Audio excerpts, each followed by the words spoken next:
This video will help serve as a tutorial for the creation of the Automoblox passenger base for activity 5.2b for the Automoblox T9 pickup truck. So as we take a look at this activity, the only thing that we have provided is a dimension drawing that shows us the dimensions of the various features of the part and how to create it. So one thing we'll look at is that this is mainly just a rectangular piece, so 1.98 wide by 1.59 tall, and then it's got some rounded features of a radius of 0.2. So as I go into Inventor, I've already created this shape, so fairly easy to go through and create, and you could go through and do that fairly easily right now. The only other options that we have left is we have to go through and create the different shapes on the inside. So the very first thing I'm going to do is I'm going to create the shape for the part, and I'm going to create this trapezoid kind of shape.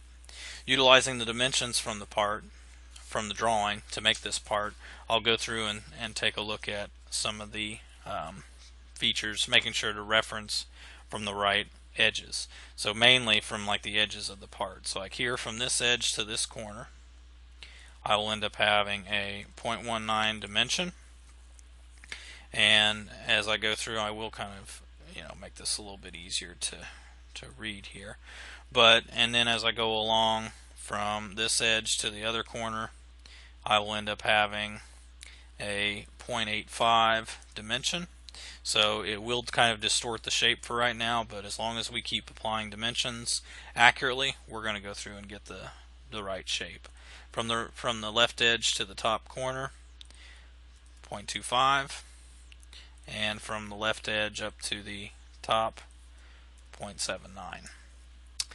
As I go through and go along, so this helps out with the width. As I look to go vertically from the bottom to the bottom of this feature, 0.06, and then from the bottom of the part to the height, 0.77.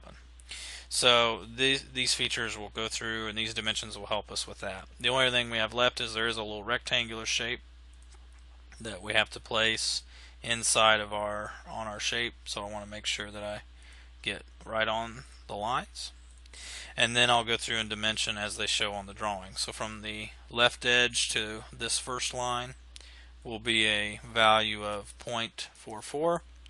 From the left edge to the opposite line would be 0.6, and then for the height of this from the bottom, it will be a value of 0.38, and that will go through and set up our dimensions there.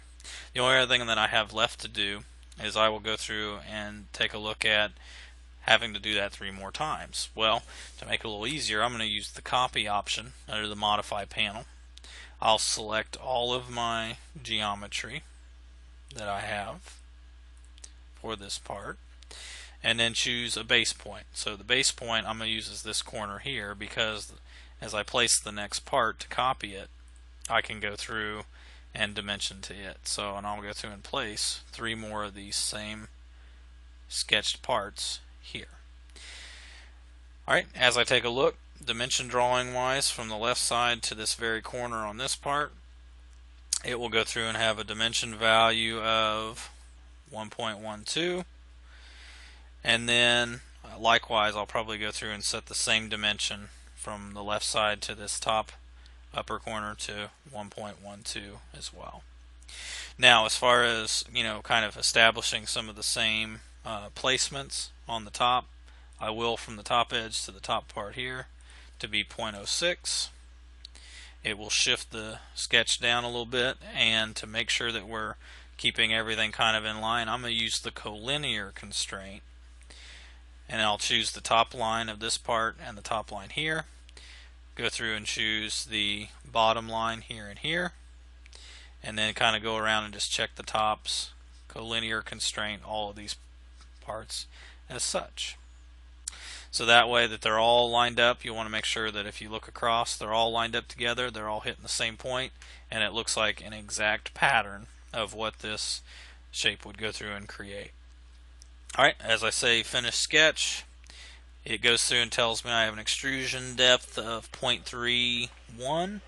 So extrude, I'll choose the outside part of the shape, and then I'll also need to kind of see the insides of my of of my rectangles as well. So now it looks like, so based upon my copy features, I only got one of these to go around and to generate. So something tells me I need to go back and check my sketch.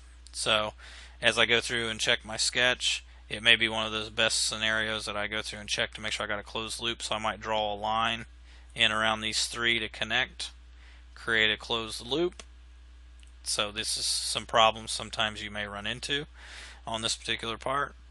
And I'm going to double click on this extrusion, or I could right click and say edit feature to go through and bring that in, to choose. Now I can go through, now that I have closed profiles, I can choose those middle parts. Sometimes when you copy, you will lose some of that sketch features as well. So 0.31 as my extrusion depth for this part. I'll click OK.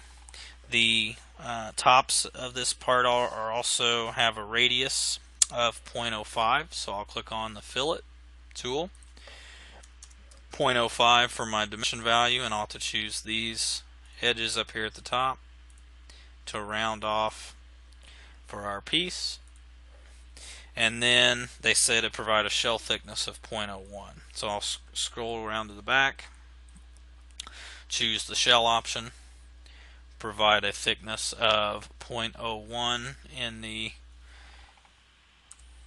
the dimension box, and then choose and go ahead and remove the back face of this and click OK. And that will go through and finish out the geometry. So last thing we have to do is go through, make this part a blue color, and that will complete our Automoblox passenger base.